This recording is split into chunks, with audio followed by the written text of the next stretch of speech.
Selamat pagi semuanya. Pagi, Pak. Hari ini? Alhamdulillah. Oke, terima kasih. Masih semangat hari pagi ini? Masih. Ya, oke. Untuk hari ini, sebelumnya sudah kenal belum sama saya? Oh, dia yang belum ya? Oke. Sekarang saya perkenalkan lagi. Perkenalkan nama saya Arido. Saya beralamatkan di Desa Prasutan, Kecamatan Ambal, Kabupaten Kebumen. Ada yang di sekitaran daerah situ? Ada enggak? Enggak ada. Oh, jadi daerah sini semua ya? Oke. Enggak apa-apa. Desa saya ada di paling ujung wilayah Ambal, ujung utara wilayah Ambal. Oke, berikutnya untuk hari ini di sini saya pertama saya di sini saya di sini diamanati untuk menjadi wali kelas kalian untuk selama 1 tahun ke depan. Kemudian untuk pengawalan tahun ajaran baru ini, biar kalian sepakat kelas kita terbentuk untuk keluarga baru kita ini bisa nyaman, aman, kemudian kita memiliki keluarga baru di SMA sini. Alangkah baiknya kita membuat peraturan awal atau kesepakatan awal ketika masuk sebuah atau membuat keluarga baru. Iya enggak? Ya. Biar enak kita punya keluarga baru, udah ada aturan-aturan untuk keluarga kita yang baru. Jadi kita tidak semena-mena untuk berbuat seenaknya saja. Biar kalian nyaman, enak dan betah di SMA ini. Gitu ya? Ya. Oke, kira-kira dari kalian ada masukan nggak untuk kesepakatan kita? Jadi mungkin kita punya di dalam kelas kita terapkan aturan kelas bahwa nanti kita harus datang harus tepat waktu gitu, atau mungkin ketika ada sampah di depan kelas kita harus membuangnya gitu ya. Sudah punya unek-unek atau ada gambaran-gambaran terkait untuk kedepannya kita untuk membuat kesepakatan kelasnya? Sudah ya? Oke, yang pertama nanti saya minta bantuannya ke salah satu anak. Silakan siapa? Monggo minta bantuannya untuk menulis di papan yang kosong ini. Tadi udah ada pelajaran sebelumnya ya? Iya. Karena ini masih ada sedikit yang belum digunakan. Kita bisa menggunakannya untuk nanti beberapa persetujuan kelas saja, biar kita enak menjalankan atau menjalani dalam 1 tahun ini. Itu ya? Ya. Siapa yang minta bantuannya? Mbak atau Mas yang catat dan oke ya, silakan Mbak.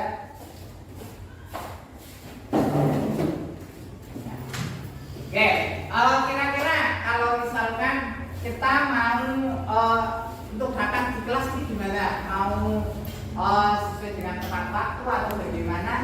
Yang pertama mungkin kesepakatan yang pertama dari kalian hadir tepat waktu ya. Jadi nanti kita harus hadir tepat waktu ya untuk menata kedisiplinan kalian ya. Disiplin, berangkat harus tepat waktu.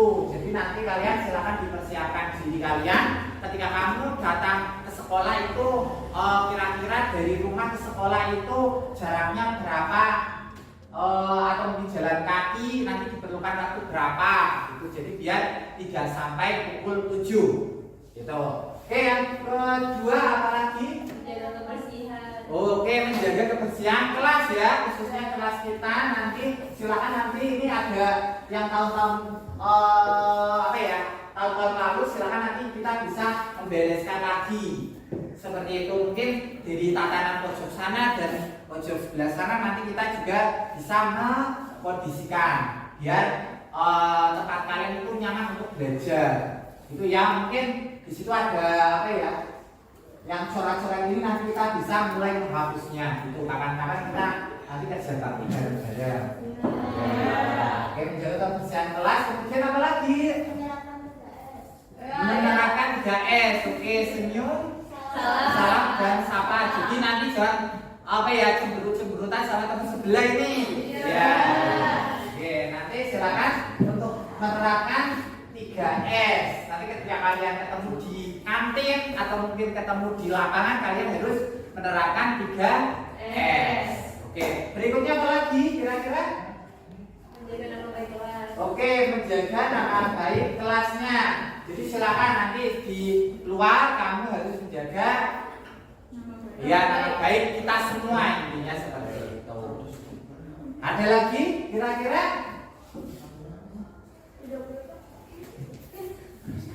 Apa? Yuk. Boleh pacaran dalam kelas. Oh, tidak boleh pacaran ya. Jadi silakan ya. Nanti ini kan kalian sudah mulai dewasa ya.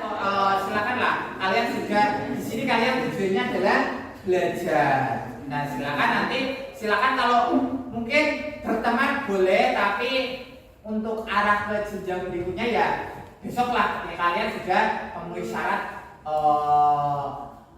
untuk ya, jadi untuk mencari pasangan. Tapi sekarang kalian silakan fokus ke pembelajaran dulu. Oke, silakan. Kalau berteman silakan. Bekerja kelompok silakan. Seperti itu. Berikutnya apa lagi? Memakai seragam sesuai ketentuan sekolah. Oh iya, memakai seragam sesuai dengan ketentuan yang ada di sekolah. Jadi yang pertama hari Senin itu harus menggunakan OSIS. Ya. Kemudian Selasa kami menggunakan identitas SMA. Nanti sesuai dengan kesepakatan SMA kita menggunakan batik SMA. Berikutnya untuk Rabu batik juga. Nanti silakan kalian juga bisa menggunakan batik yang ada di rumah, tapi dengan kondisi yang formal, tidak tidak mengganggu teman kamu. Misalkan ada apa gitu, nggak usah dikasih sesuatu, normal saja gitu. Berikutnya apa lagi? Hari Kamis OSIS dan hari Jumat Pramuka. Silakan nanti menyesuaikan. Berikutnya 7 ada yang ke-7 apa kira-kira? Ya, bisa. Kemudian ditambah lagi nanti kalian harus membuat manajemen kelasnya. Nanti silakan dibuat manajemen kelas, siapa yang kira-kira bertanggung jawab untuk kelas kita ya. Nanti silakan di sesi berikutnya atau nanti di pertemuan berikutnya kita bisa membuat manajemen kelasnya. Seperti itu. Berikutnya apa lagi? Setelah menghargai dan menghormati Bapak Ibu guru yang hadir, apa lagi? Mencegah bullying. Ya, oke. Bullying ya, untuk sekarang eranya bullying di mana verbal atau mungkin di dalam dunia internet, silakan kalian harus menghargai teman kalian sendiri. Teman kalian adalah menuju masa depan kamu harus butuh teman untuk meraih mimpi kamu. Berikutnya apa lagi nih? D8. Yang ke-9. Tidak berkata kasar. Oke, tidak berkata kasarnya ya. Jadi silakan untuk teman kamu misalkan berkata kasar, kita kasih kode aja nanti ketika Bapak Ibu guru atau saya datang, kasih kode apa gitu atau ini kalau gini nanti kelas kita itu ada yang berkata kasar ya dalam 1 minggu. Jadi silakan kalau misalkan kamu kakaknya gini ketemu saya, nanti saya cek, nanti silakan kita harus melakukan kerjasama gitu ya. Nanti berarti kalau ada seperti ini adalah teman kamu itu ada yang bertindak kasar ya, atau mungkin berkata-kata kasar ataupun yang lainnya, atau intinya kelas kita itu ada masalah itu seperti itu kalau kalian seperti ini. Oke, berikutnya apa lagi?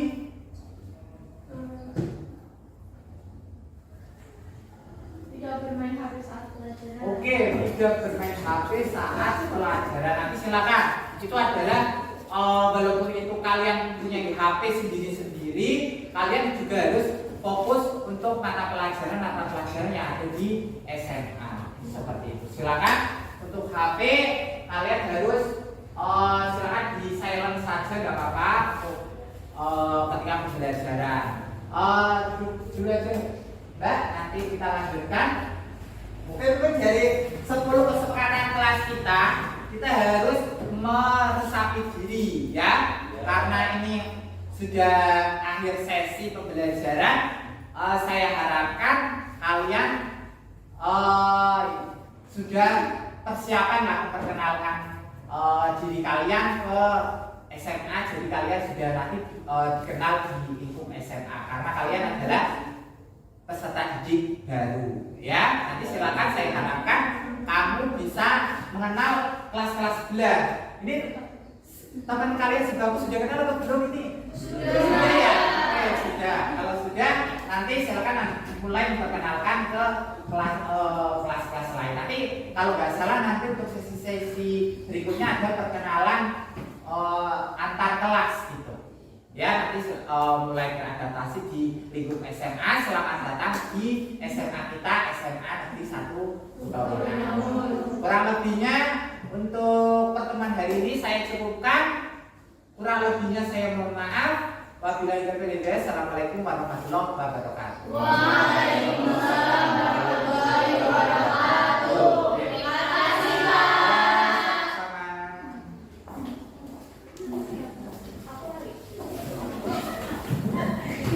Oke Pak.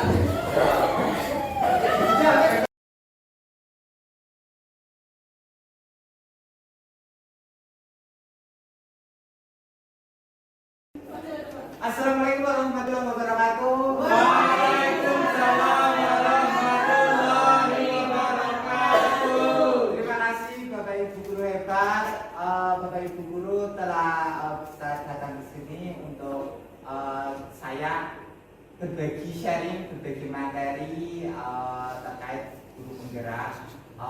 Kemarin untuk pembelajaran selama kurang lebih 1 bulan ini atau kurang lebih 1 sampai 2 bulan ini saya mengikuti kegiatan penggerak.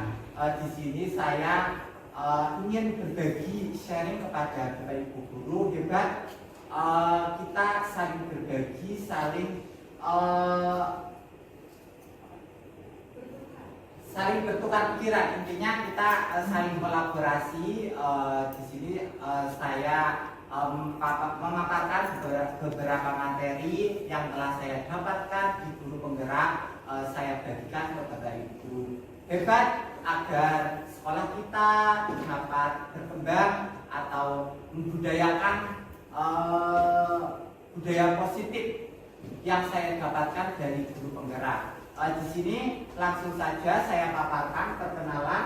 Di sini saya sebagai calon guru penggerak angkatan 10 di wilayah Kabupaten Kebumen. Berikutnya di sini dilihat dari pembelajaran yang saya dapatkan di dalam pertama kali saya belajar itu saya diperkenalkan ada modul 1 di mana berisi modul 1.1 kemudian berjalan modul 1.2, modul 1.3 dan terakhir yang saya dapatkan yaitu modul 1.4. Berikutnya di dalam modul 1 itu secara garis umum itu yang saya pelajari yaitu paradigma dan visi guru penggerak, di mana di dalamnya berisi yang pertama itu filosofi pemikiran Ki Hajar Dewantara, dan yang kedua nilai dan peran guru penggerak, dan yang ketiga visi guru penggerak, dan yang terakhir saya dapatkan yaitu budaya positif. Berikutnya di dalam modul 1.1 di dalam filosofi pemikiran Ki Hajar Dewantara, saya di sini diarahkan terkait dengan pendidikan, kemudian guru sebagai pamong atau menuntut berikutnya berpihak kepada murid. Jadi di sini kita diharapkan lebih memihak terhadap murid. Berikutnya di mana yaitu terkait dengan budi pekerti. Di sini untuk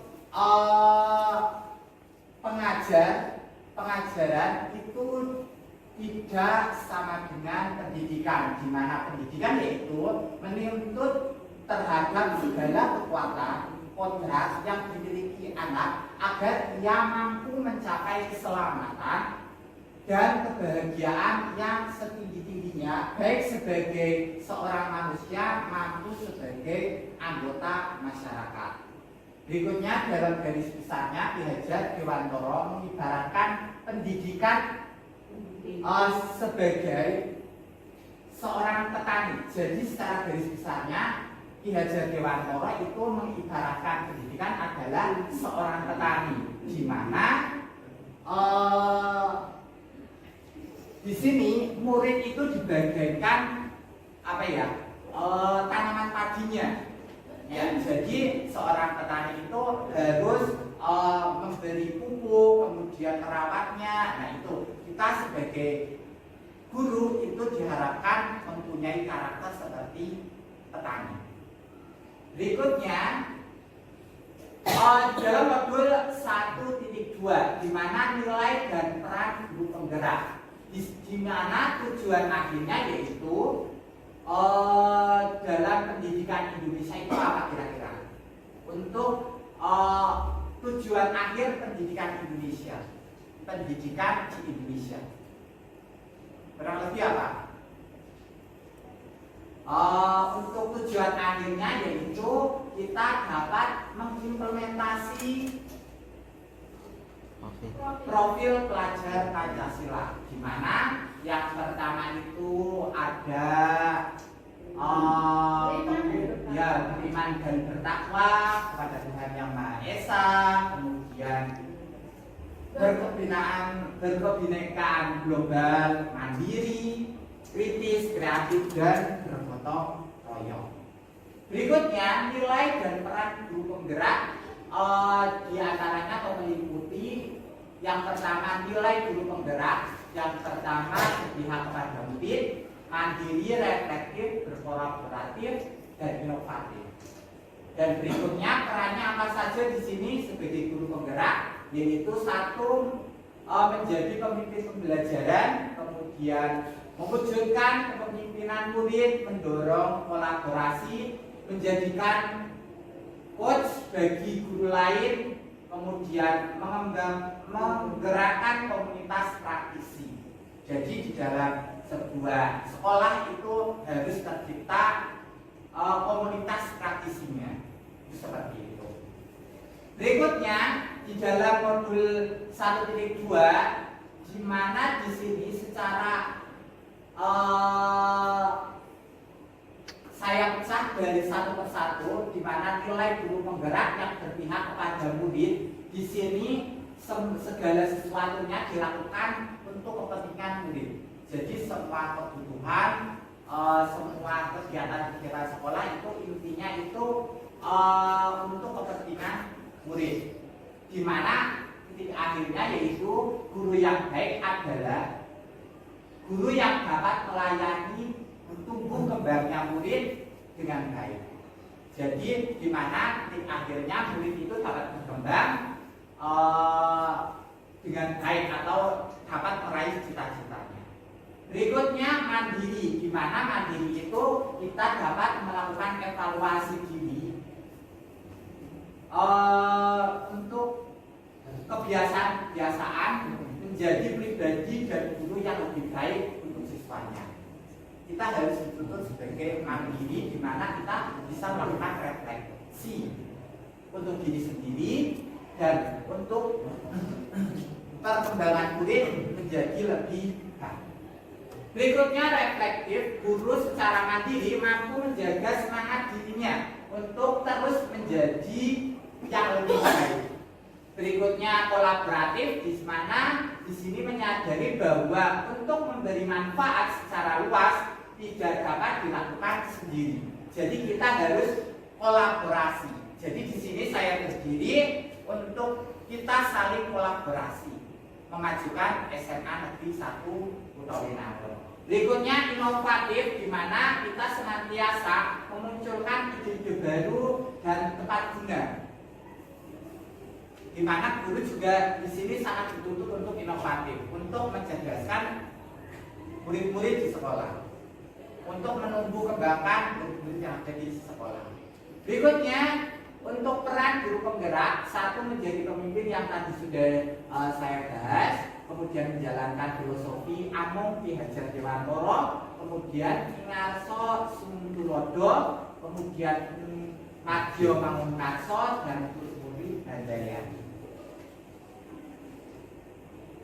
Berikutnya di mana visi modul 1.3 terkait dengan visi guru penggerak, di mana di sini visi guru penggerak untuk melakukan suatu perubahan diperlukan visi yang tepat dengan langkah konkret yang tercermin dari nilai gas guru penggerak. Tadi yang di modul 1.2 kita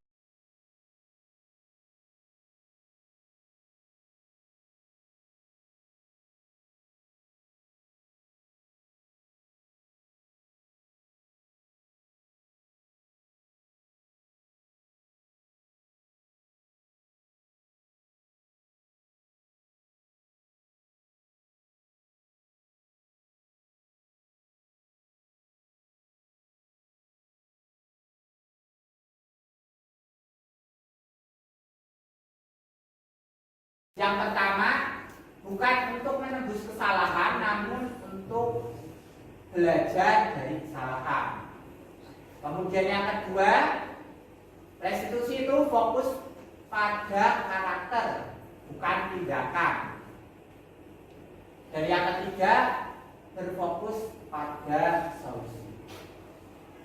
Nah, ini adalah segitiga restitusi, di mana yang pertama itu menstabilkan identitas, yang kedua validasi tindakan yang salah, dan yang ketiga menanyakan keyakinan yang sudah dibuat. Di mana menstabilkan identitas itu apa? Di sini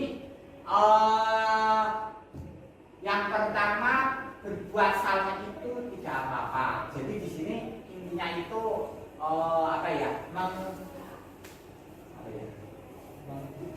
mengidentifikasinya, menstabilkan identitas. Satu, berbuat salah itu tidak apa-apa, dan yang kedua, tidak adanya manusia yang sempurna. Yang ketiga, saya juga pernah melakukan kesalahan seperti itu. Dan yang ketiga, yang keempat, Bapak Ibu tidak tertarik mencari siapa yang salah, atau Bapak Ibu dulu ingin mencari solusi dari permasalahan yang sedang terjadi. Kemudian validasi tindakan yang salah, di mana kamu pasti punya alasan mengapa melakukan hal itu. Yang kedua, kamu boleh mempertahankan sikap itu, tapi kamu harus menambahkan sikap yang baru. Dan yang ketiga, di sini menanyakan keyakinan. Di sini apa nilai-nilai umum yang kita telah sepakati dari kesepakatan awal. Kemudian yang kedua, kamu mau menjadi orang yang seperti apa di tujuan akhirnya. Demikian pemaparan sharing saya sebagai guru calon guru penggerak angkatan 10.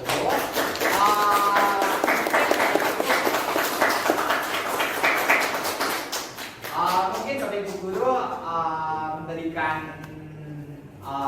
reaksi atau mungkin kita sharing tanya jawab. Saya persilakan. Kira-kira ada yang Tapi perlu membahasnya lagi atau tidak? Pak Aris, sudah masukan. Nggih. Terima kasih Pak Aris telah presentasi dengan waktu. Pertama yaitu tadi Pak Aris sudah menyampaikan tentang visi sekolah Nggih. semasa kuliah. Nah kemudian dari profil visi sekolah itu, tadi Pak Aris belum memunculkan visi guru. Oh iya. Nggih. Jadi Pak Aris tadi ada satu slide yang mengatakan bahwa setelah saya pahami dan saya pelajari kemudian saya kaji ulang tentang visi SMA Negeri 1 Bogor, akhirnya saya memunculkan bahwa saya harus memiliki visi guru penggerak yang Seperti apa? Nggih. artinya muncul sebuah kalimat akronim yang bagus Nggih. yang berhubungan dengan visi sekolah menuju ke aksara Pak Aris. Nggih. Nah tadi juga ada kalimat yang salah bahwa pengajaran itu tidak sama dengan pendidikan. Iya. Jadi pengajaran itu ada di dalam pendidikan. Ya. Karena pengajaran itu sama dengan menunjukkan, maka di dalam sebuah pendidikan dikatakan harus dilindungi siswa. Nggih. Makanya dalam setiap kesehariannya bisa muncul bahwa itu ketika memberikan tugas harus menuntut dulu, memberikan contoh dulu, baru tugas-tugas yang lain langsung menembak laksanakan agak intinya gitu. Terima kasih. Terima kasih Bu. Mungkin ada yang lainnya dari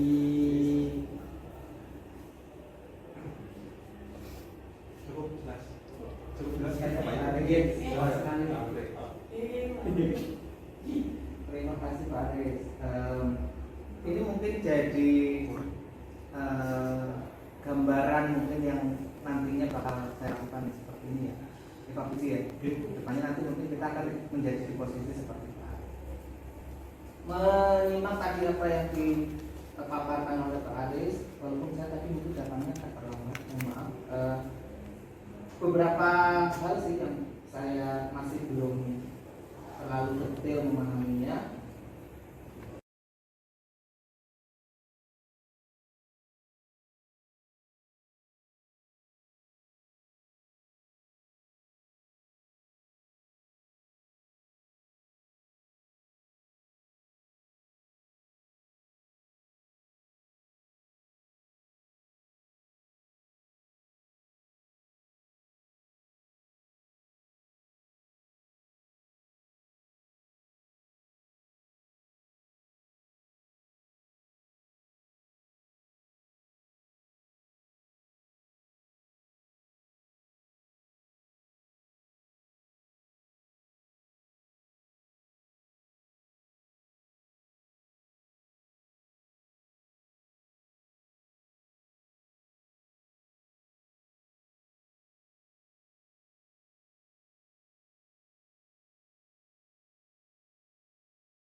Kamu masuk SMA Kutowinangun, masuk itu pukul 7. Nah kamu monggo disiasati sendiri bagaimana caranya kamu bisa besok tidak datang terlambat lagi.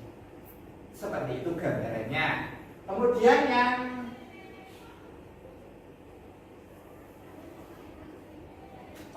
terkait dengan posisi kontrol.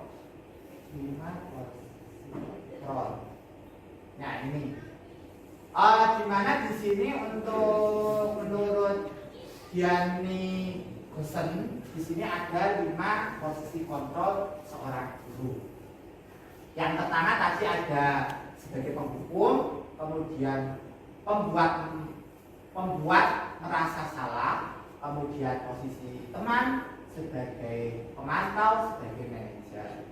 Nah, kira-kira untuk posisi guru itu yang seperti apa sih? Enaknya kan seperti itu yang perlu ditanyakan. Nah, di dalam kita sebagai guru, kita di sini kita dapat memposisikan kira-kira apa ya? Anak itu apa ya? Kayak kesalahannya kategori fatal atau tidak. Kalau menurut saya itu kategori itu fatal atau tidak, kemudian ada efek ke temannya atau tidak dan lain sebagainya. Di sini diatur membuat nanti dicatat sendiri untuk apa ya, kayak intinya membagi kesalahan anak itu fatal atau enggak. Kemudian di sini kita sebagai guru, kita di sini bisa memposisikan itu intinya kita bisa memposisikan semuanya. Iya, semuanya kita dapat memposisikan, tergantung kondisinya kesalahannya itu seperti apa. Misalnya kalau terlalu fatal banget, kita juga bisa melakukan posisi sebagai penghukum. Misalkan terlalu fatal banget atau gimana gitu. Kita juga kadang-kadang bisa memposisikan sebagai pembuat merasa salah. Oh, dia mengungkap kesalahannya si anak. Oh, biar anak tahu nih kesalahannya anak itu seperti ini. Misalnya tadi datang terlambat, itu menanyakan membuat dia merasa salah sedikit. Oh, kenapa sih saya datang terlambat? Nah itu diulas seperti itu. Kemudian kita juga bisa memposisikan sebagai temannya. Ya, ayolah kita ajak, ayolah bareng-bareng kita rekso atau kita sebagai warga sekolah yuk datang yang tertib disiplin yuk. Besok itu kan bisa mengajak si anak untuk ke sebagai kita sebagai posisi sebagai teman. Berikutnya itu sebagai pemantau. Jadi kita sebagai guru itu juga bisa mengambil sebagai pemantau. Itu kasusnya tadi biar itu agar anak terpacu. Oh, saya juga dipantau ternyata gitu. Jadi kita si anak juga tidak merasa alas sekarang kejewek, itu enggak. Jadi kita juga memposisikan sebagai pemantau atau mengawasi anak. Begitu. Kemudian yang terakhir kita juga sebagai manajer. Manajer itu apa ya? Posisinya itu anak itu mau kayak apa? Itu adalah keputusan terakhir. Seperti itu. Kalau yang saya pahami. Berikutnya terkait teori kontrol dari Dr. William Galser meneruskan beberapa miskonsepsi tentang makna kontrol. Kontrol di sini intinya guru dapat mengontrol murid. Kemudian semua penguatan positif akan efektif, kemudian kritik dan membuat orang merasa bersalah dapat menguatkan karakter. Dan yang terakhir itu orang dewasa memiliki hak untuk memaksa. Nah, di sini dari teori kontrol ini kita bisa melakukan implementasinya di 5 posisi kontrol ini. Kita masukkan. Jadi manfaat kita mempelajari teori kontrol di sini, jadi kita tahu apa ya? Cara menangannya. Ya,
tujuan. Ya. Tujuan. Berikutnya, apakah Anda memiliki visi tentang sekolah kita? Kira-kira apa visi untuk mengembangkan atau apa ya? Mengedepankan SMA kita itu seperti apa? Berikutnya, bagaimana cara meraih mimpinya? Itu seperti itu.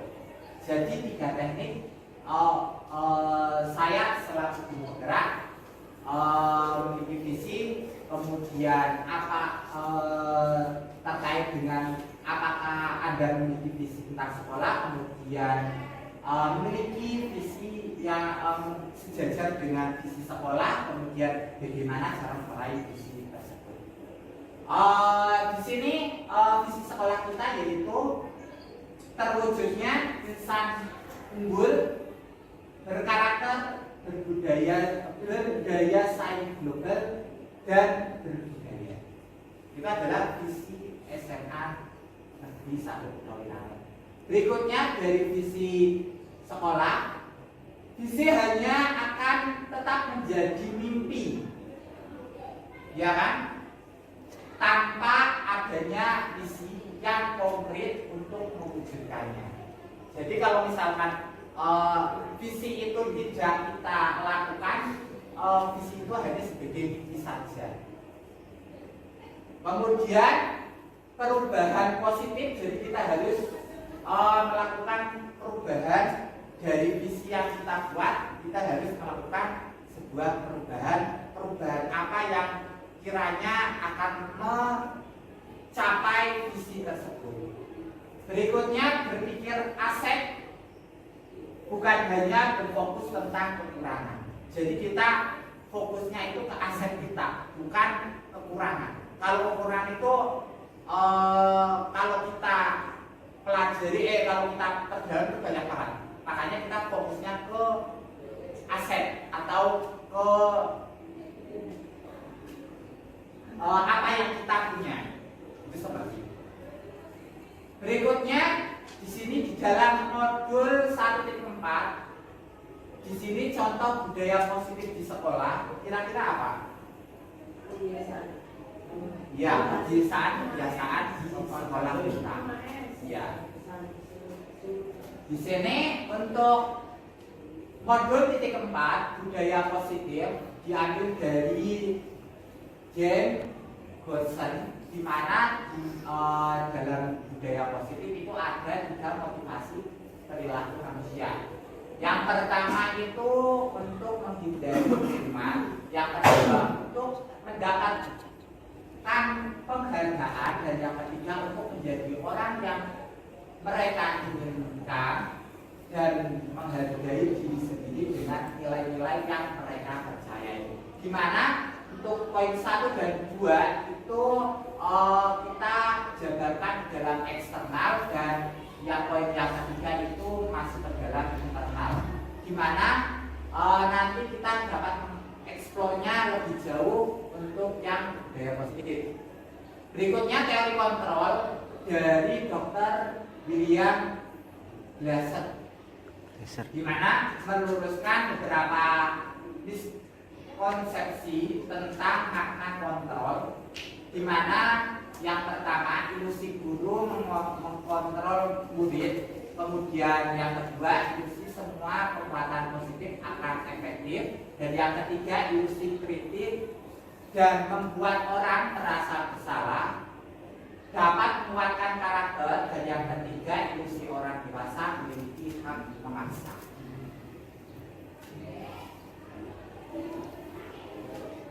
Oke, berikutnya di mana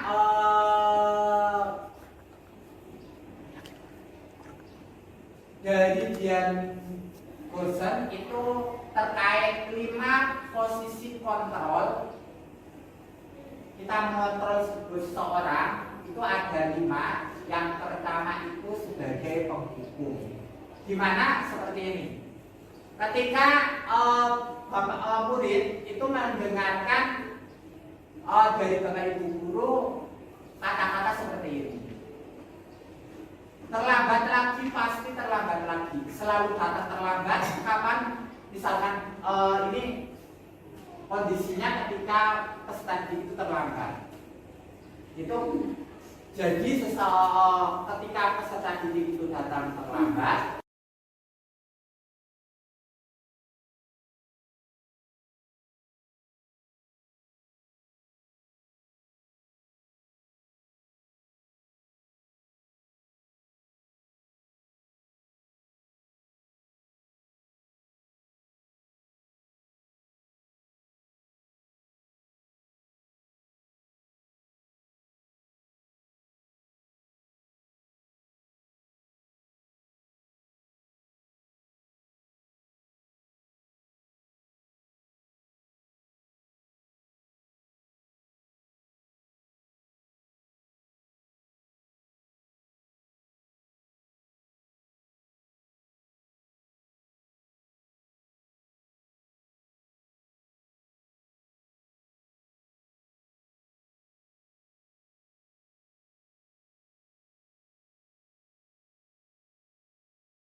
Ada lagi yang mau ditanyakan, monggo Bapak Ibu. Nggih.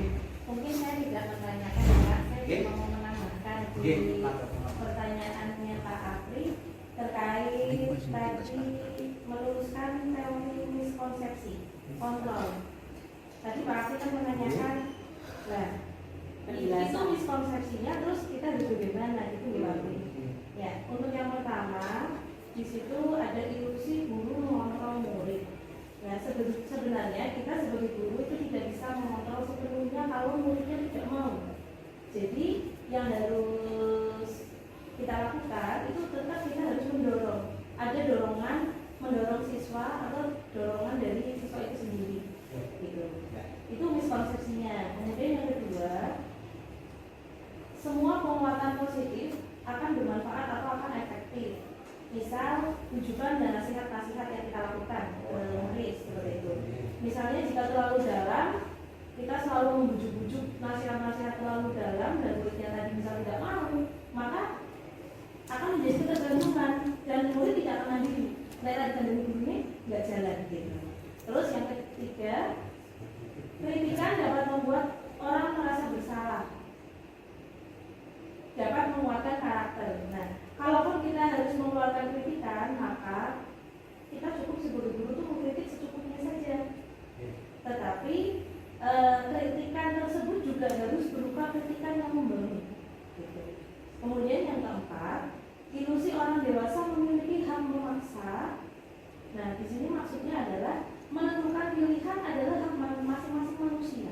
Jadi kita memang tidak boleh memaksa. Gitu. Jadi keempat ini sebenarnya dia miskonsepsinya gitu. Tadi mungkin Pak Aris belum menambahkan penjelasan. Oh iya. Mungkin seperti itu Pak. Oke, terima kasih atas masukan-masukannya. Tidak ada yang mau bertanya lagi atau bagaimana? Atau mau didiskusikan lagi di lain waktu? Sudah? Ya.